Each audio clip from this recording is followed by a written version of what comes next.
Hello friends, welcome to English path by तनु।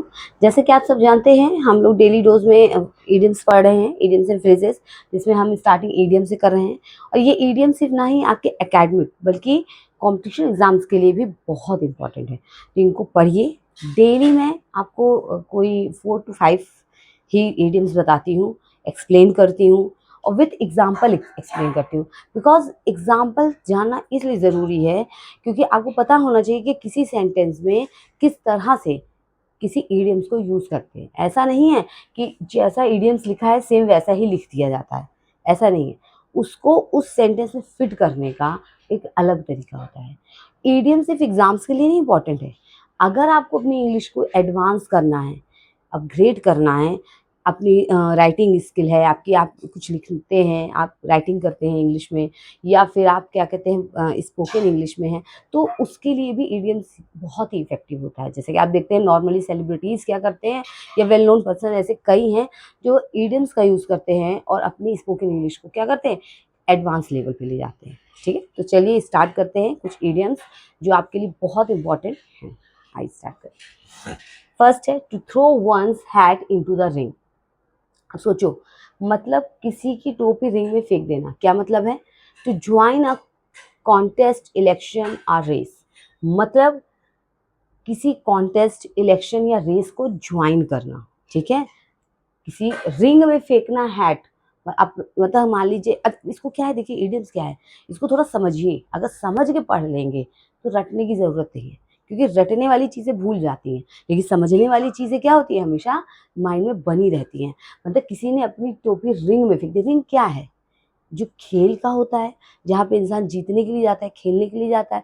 तो मतलब कोई इंसान, किसी इंसान ने क्या किया, अगर उसने अपनी हैट फेंकी है रिंग में, यानी वो किसी चीज़ से जुड़ रहा है, स्टार्ट कर रहा है कुछ। तो क्या हो गया? To join a contest, election और रेस, मतलब कुछ भी, चाहे किसी कॉन्टेस्ट में, इलेक्शन में या किसी रेस में, यानी किसी चीज़ से जुड़ना, किसी चीज़ को ज्वाइन करना। तो उसके लिए हम क्या इडियम यूज़ करते हैं? To throw one's hat into the ring. Example देखते हैं।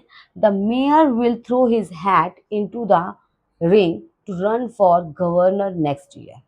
अब क्या है, मेयर ने अपनी हैट रिंग में फेंक दी, किस लिए? क्योंकि नेक्स्ट ईयर, अगले साल जो आने वाला समय है, उसमें वो क्या, गवर्नर के लिए फाइट करेंगे, मतलब गवर्नर की पोस्ट के लिए वो फाइट करेंगे। इलेक्शन में उन्होंने क्या किया है, पार्ट ले लिया है, ले चुके हैं, करेंगे। ठीक है, विल थ्रो मतलब कि वो क्या करेंगे, उसमें पार्ट करेंगे। ठीक है, अब देखिए यहाँ पे वंस लिखा है, लेकिन जब हमने इसको चेंज किया है, जब हमने इस इडियम्स का यूज सेंटेंस में किया, तो यहाँ हमने हिज यूज किया, वंस ही नहीं लगा दिया है। तो इसलिए एग्जाम्पल्स करना बहुत ज़रूरी है। ठीक है, नेक्स्ट देखते हैं। To turn over a new leaf, मतलब किसी चीज़ को टर्न करना, लीफ को टर्न कर देना। क्या मतलब है? Turn over a new leaf, एक नई लीफ क्या करना, टर्न। क्या मतलब है? To change your behaviour for better, मतलब कि अच्छी चीज़ के लिए, किसी अच्छे काम के लिए, किसी अच्छी शुरुआत के लिए अपने क्या करना, अपने व्यवहार को, अपने एटीट्यूड को चेंज कर लेना। ठीक है, तभी तो है to turn over a new leaf, एक नई पत्ती में बदल जाना। देखो समझो इसको, न्यू लीफ में बदलना यानी अपने व्यवहार को अच्छे के लिए बदल देना। Example, she turn over a new leaf by eating healthy food. ठीक है, वो क्या हो गई, हेल्दी फूड खाकर, खाने की क्या है, खाकर उसने क्या की, नई शुरुआत की। हेल्थ के लिए ज़रूरी है अच्छा खाना, हेल्दी खाना। तो उसने क्या किया, she turn over a new leaf by eating healthy food.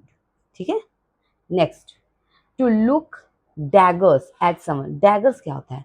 Daggers यानी एक तो नाइफ होती है, छोटी चाकू जो होती है। डैगर मतलब जो थोड़ी सी नाइफ क्या होती है, बड़ी होती है ऐसे, जिसका हाथ जहाँ से हम पकड़ते हैं, होल्ड करते हैं नाइफ को, तो उस थोड़ी बड़ी होती है, तो that is called dagger. Not like knife, छोटी सी चाकू जो सब्जी काटते हैं, नो, नॉट लाइक दिस। जैसे आप मूवीज़ में या सीरियल्स में या फाइटिंग सीन्स में आप देखते हैं, बड़ी सी एक तलवार की शॉर्ट की बात नहीं की जा रही है। डैगर्स मतलब बड़ी सी चाकू हो, कम से कम इतनी बड़ी, दैट इज कॉल्ड डैगर। तो to look daggers at someone मतलब किसी पर डैगर के साथ देखना। मतलब आप जो किसी की तरफ देख रहे हैं, अगर डैगर से, अगर चाक उससे देख रहे हैं, डैगर को हिंदी में एक तरह से कह दिया जाए तो, पर्टिकुलर हिंदी में कोई वर्ड नहीं मिल रहा, बट इसका मतलब क्या है, बड़ी सी नाइफ, लॉन्ग नाइफ। ठीक है, उसको डैगर कहते हैं।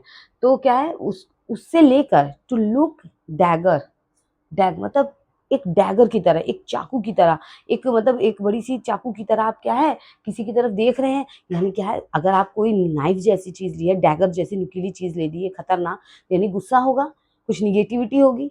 क्या है देखिए, to stare at person with intense anger, hatred and hostility, मतलब किसी की तरफ स्टेयर, घूरना, लगातार देखना, किस तरह से, इंटेंस, तीव्र, एंगर, गुस्से में, हैट्रेड, घृणा से, हॉस्टिलिटी यानी प्रतिकूलता से, मतलब जब आप किसी की तरफ बहुत गुस्से में, एकदम गुस्सा है आपके अंदर, डैगर क्या है नुकीली चीज़ है, यानी आप किसी पे जब गुस्सा होते हैं तभी तो उस पे डैगर निकालेंगे, धारदार चाकू आप किसी पे निकाल रहे हैं, बड़ी नाइफ, तो आप क्यों निकाल रहे हैं?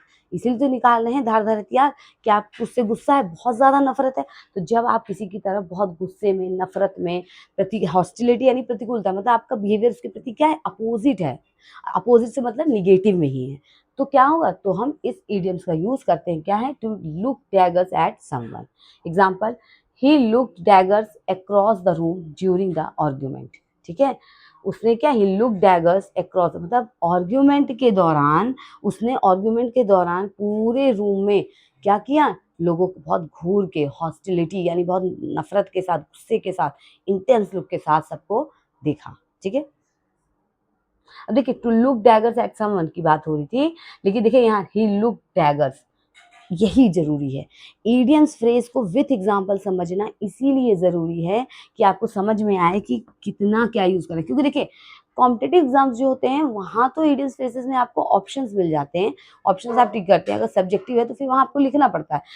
वैसे एकेडमिक में भी आपको लिखना पड़ेगा, तो आपको पता होना चाहिए कि किसी भी इडियम्स को यूज़ कैसे किया जाता है। ठीक है? नेक्स्ट, ईट हम्बल पाई। पाई क्या होता है, एक तरह का आई थिंक केक टाइप का, मतलब जैसे एप्पल पाई इस तरह का होता है। हाँ, हम्बल माने विनम्र, ईट हम्बल पाई यानी बहुत ही हम्बल तरीके से, विनम्र तरीके से खाना, यानी कुछ अलग, क्या है, positive. Offer a humble apiology after being proven at fault, मतलब जब किसी को फॉल्ट प्रूव कर दिया जाए कि वो गलत है, तो उसके बाद आप एक विनम्र तरीके से, आप विनम्रता के साथ क्या कर ऑफ़र करते हैं कि ठीक है, मेरी गलती है, मैं मानता हूँ या मानती हूँ, और मैं अपनी आप क्या करते हैं, अपोलॉजी को क्या करते हैं, ऑफ़र कर रहे हैं कि नहीं ठीक है, मेरी गलती है, मैं सॉरी बोलने को तैयार हूँ। तो इस तरह की सिचुएशन में ईट हम्बल पाई का यूज़ किया जाता है। एग्ज़ाम्पल देखते हैं, I had to eat humble pie when the teacher corrected me. जब टीचर ने मुझे करेक्ट कर दिया, तो मुझे क्या है, हाँ, ईट हम्बल पाई, मुझे माफ़ी माँगनी पड़ी, उसको एक्सेप्ट करना पड़ा कि हाँ, इट्स माय फॉल्ट। ठीक है? समझ में आ गया इतना? देखिए, इसको क्या है, अगर ऐसे थोड़ा डिटेलिंग में जाके रेगुलर लाइफ से रिलेटेड करके पढ़ लेंगे, तो आपको लर्न नहीं करना पड़ेगा। ठीक है? लर्न करने से बेटर है समझना। अगर अंडरस्टैंडिंग डेवलप हो जाएगी, तो it will be better for you. Okay? तो इसको हम यहीं स्टॉप करते हैं। अगर आपको ये सेशन अच्छा लगा हो, यूज़फुल लगा हो, तो वीडियो को लाइक कर दें, चैनल को सब्सक्राइब कर दें और बेल आइकन ज़रूर प्रेस करें, क्योंकि आपको इससे न्यू अपडेट्स मिलती रहेंगी, और शेयर ज़रूर करें। Thank you so much.